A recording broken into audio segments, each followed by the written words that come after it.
Assalamualaikum warahmatullahi wabarakatuh. Bagaimana kabarnya anak-anak hari ini? Alhamdulillah sehat semua ya. Alhamdulillah. Sebelum Ibu menyampaikan pembelajaran di pagi hari ini, alangkah baiknya kita buka dengan bacaan Ummul Quran. Lahumul Fatihah. Selesai. Sebelum memulai pembelajaran hari ini, ayo, tolong anak-anak yang belum bajunya dimasukkan, tolong dirapikan dulu. Mejanya tolong ditata yang rapi. Kalau yang belum ditata rapi, tolong ditata dulu. Oke, sudah ya? Yang pertama, Ibu akan mengabsen kalian dulu. Yang pertama, Fahma. Kedua, Rea. Cika. Doni. Viko. Riri, Lisa, Najwa. Alhamdulillah, nihil semua, masuk semua, tidak ada yang tidak masuk, baik sakit maupun izin. Alhamdulillah. Oke, sebelum Ibu menyampaikan materi pada pagi hari ini, maka anak-anak harus tahu tujuan pembelajaran yang akan Ibu sampaikan. Agar apa? Agar anak-anak mudah akan paham terkait apa materi yang Ibu sampaikan pada pembelajaran pada pagi hari ini. Yang selanjutnya, Ibu akan menyampaikan tujuan pembelajaran. Yang pertama, tujuan pembelajaran Ibu akan menyampaikan, menjelaskan pengertian terkait dengan sifat taat, ikhlas, khauf, dan juga taubat. Yang selanjutnya menyebutkan dalil nakli terkait 4 tersebut. Selanjutnya menyebutkan kepada siapa saja kita harus memiliki sifat taat, ikhlas, khauf, dan juga taubat. Selanjutnya menyebutkan bagaimana ciri-ciri orang yang punya sifat tersebut. Yang terakhir, kita diharapkan peserta didik itu mampu menerapkan atau mencontohkan di kehidupan sehari-hari terkait dengan 4 sifat tersebut. Itu tadi tujuan pembelajarannya. Nah, selanjutnya Ibu akan menyampaikan metode pembelajaran pada pagi hari ini. Oke, Ibu akan membuat metode pembelajaran dengan menggunakan metode diskusi. Metode diskusi seperti apa? Metode diskusi PBL, Problem Basic Learning. Nanti akan Ibu sampaikan seperti apa problem basic learning tersebut. Oke, Ibu akan menjelaskan problem basic learning dengan diskusi. Nanti kalian akan dibagi ke dalam 4 kelompok. Masing-masing kelompok itu tadi akan mengamati suatu video yang akan Ibu tampilkan. Setelah itu akan mendiskusikan dengan kelompok kalian masing-masing. Setelah itu, setelah berdiskusi, akan menghubungkan antara video tersebut dan juga materi yang hari ini akan Ibu sampaikan, yang telah Ibu sampaikan. Setelah itu akan perwakilan dari kalian menyampaikan hasil dari diskusi kalian. Seperti itu. Di sini kalian akan Ibu berikan gambar, kalian harus mengamati dulu ya. Oke, yang A ini apa? Tolong, Fahma. Ya, betul. Ini adalah orang yang sholat.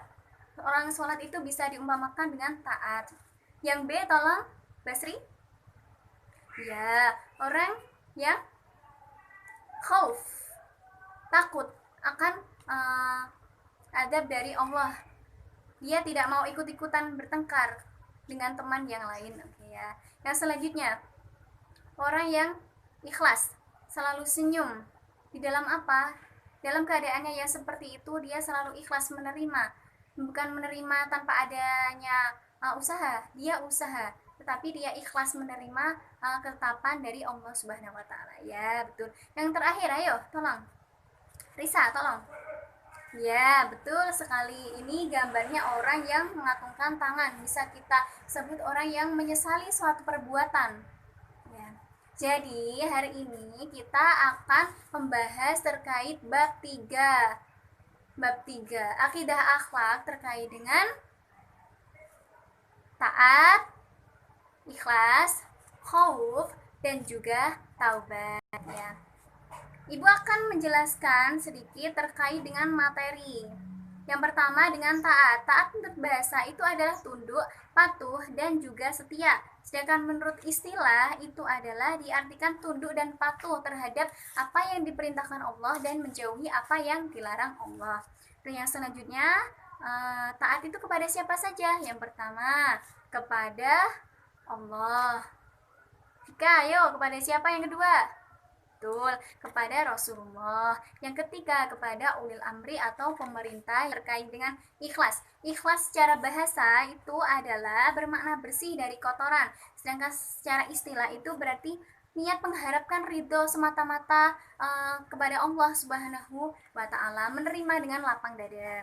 Yang selanjutnya terkait dengan khauf. Khauf itu berasal dari bahasa Arab yang artinya apa? Takut bisa, khawatir bisa, cemas juga bisa.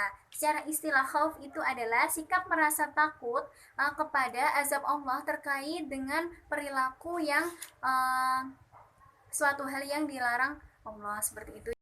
Terkait dengan taubat. Pengertiannya ini tolong bisa kembali. Oke, benar, kembali ya. Secara istilah taubat itu berarti kembali ke jalan yang benar. Jalan yang benar itu jalan yang seperti apa? Jalan yang diridhoi dan dirahmati oleh Allah Subhanahu wa Ta'ala. Ya, betul sekali.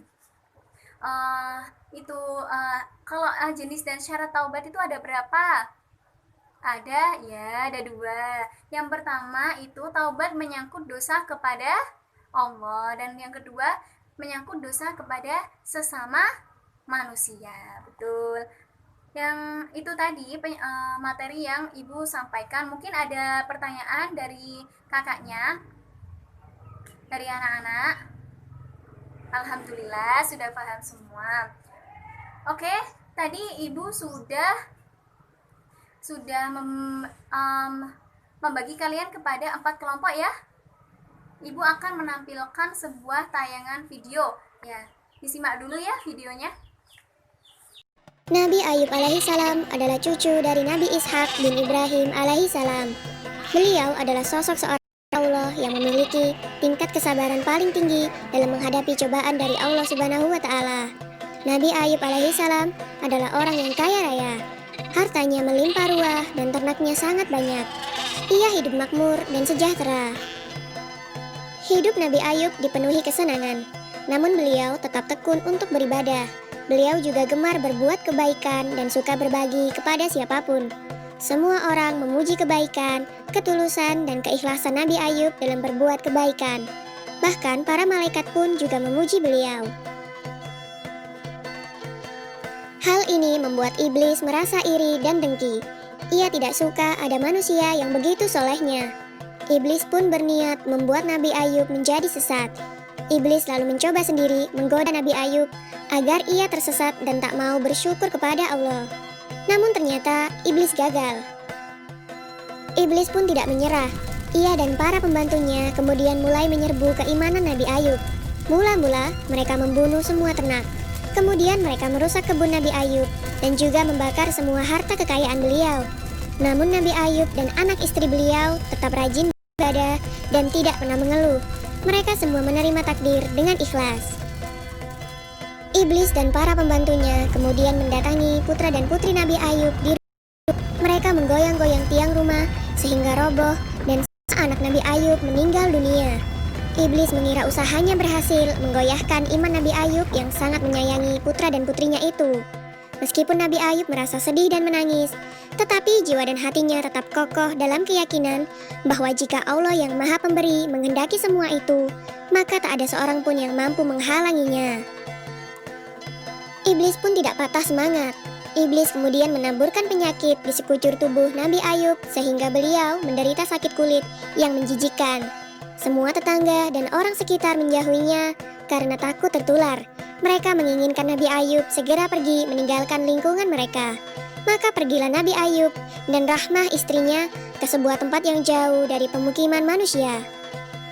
Penyakit Nabi Ayub sudah bertahun-tahun tak kunjung sembuh. Namun Nabi Ayub tetap bersabar. Suatu hari Rahmah hendak membeli bahan makanan dan ia pun pergi keluar. Ternyata saat itu Nabi Ayub sedang membutuhkannya. Berkali-kali Nabi Ayub memanggil istrinya, tapi tak ada sahutan dari istrinya itu. Nabi Ayub merasa kesal. Terbesit dalam benak beliau bahwa Rahma sengaja pergi meninggalkan beliau. Nabi Ayub lantas bersumpah akan memukul Rahma 100 kali jika ia kembali nanti. Nabi Ayub alaihissalam kemudian berdoa memohon kesembuhan kepada Allah. Allah Subhanahu wa Ta'ala memerintahkan Nabi Ayub agar menghentakkan kakinya ke tanah. Lalu dari tanah itu keluar air yang sejuk dan segar. Nabi Ayub lantas membersihkan sekujur tubuh beliau dengan air itu. Seketika itu pula penyakit Nabi Ayub sembuh, dan kulit tubuhnya kini kembali seperti sedia kala. Wajahnya pun kembali bersinar dan memancarkan wibawa yang luar biasa. Rahmah akhirnya pulang, dan betapa terkejutnya ia ketika melihat suaminya sudah sembuh. Dan ia juga meminta maaf karena telah hampir kehilangan kesabaran dalam merawat Nabi Ayub yang sakit. Nabi Ayub pun memaafkannya dan bercerita bahwa ia telah terlanjur bersumpah untuk memukul Rahmah sebanyak 100 kali. Beliau sangat bingung, karena dalam benaknya beliau tidak tega untuk menyakiti istrinya yang sangat setia itu. Akhirnya turunlah perintah Allah agar Nabi Ayub mengambil 100 helai rumput, mengikatnya lalu memukulkannya 1 kali ke tubuh Rahmah dengan pelan. Nabi Ayub pun melaksanakan perintah Allah itu untuk memenuhi sumpah beliau. Rahmah sama sekali tidak merasa sakit dengan pukulan 100 helai rumput itu. Nabi Ayub alaihissalam kini telah sembuh seperti sedia kala. Tak ada lagi orang yang menjauhinya. Mereka kembali menerima Nabi Ayub. Karena kesabaran beliau pula, Allah mengaruniakan lagi harta berlimpah kepada Nabi Ayub alaihissalam. Itu tadi tayangan yang telah Ibu tayangkan, video yang Ibu tayangkan sudah mengamati semua. Sudah didiskusikan juga kan? Perwakilan kelompok bisa menyampaikannya? Ya, betul sekali ya. Seperti itu ya anak-anak kesimpulannya. Kesimpulannya bisa Basri, ayo kesimpulannya seperti apa dari video itu tadi? Dan juga disangkut pautkan dengan materi kita terkait hari ini, terkait dengan apa? Taat, ikhlas, khauf, dan juga taubat. Itu tadi terkait video tentang bagaimana Nabi Ayub alaihi salam itu sangat taat kepada Allah. Dengan cara apa? Dengan cara merasakan suatu khauf, ketakutan yang amat sangat dengan azab Allah Subhanahu wa Ta'ala. Walaupun tadi oleh iblis itu dirayu-rayu berbagai cara, macam cara, tapi Nabi Ayub memiliki suatu iman yang kokoh terhadap ketaatan kepada Allah Subhanahu wa Ta'ala. Dan akhirnya iblis tidak mampu menggoyahkan iman Nabi Ayub. Dan sudah Ibu sampaikan pembelajaran pada hari ini. Oke, Ibu akan memberikan tugas kepada kalian. Ayo dibuka LKS-nya, dibuka buku paketnya. Sudah, di situ ada isian ya, isian dan juga pilihan ganda.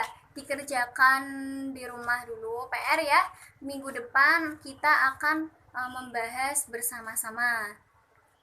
Oke, itu saja yang dapat Ibu sampaikan. Apabila ada salah kata, semoga tolong dimaafkan ya. Semoga apa yang kita dapatkan hari ini, yang Ibu sampaikan, kalian paham dan bisa menerapkan di kehidupan sehari-hari, baik untuk diri sendiri maupun untuk orang lain.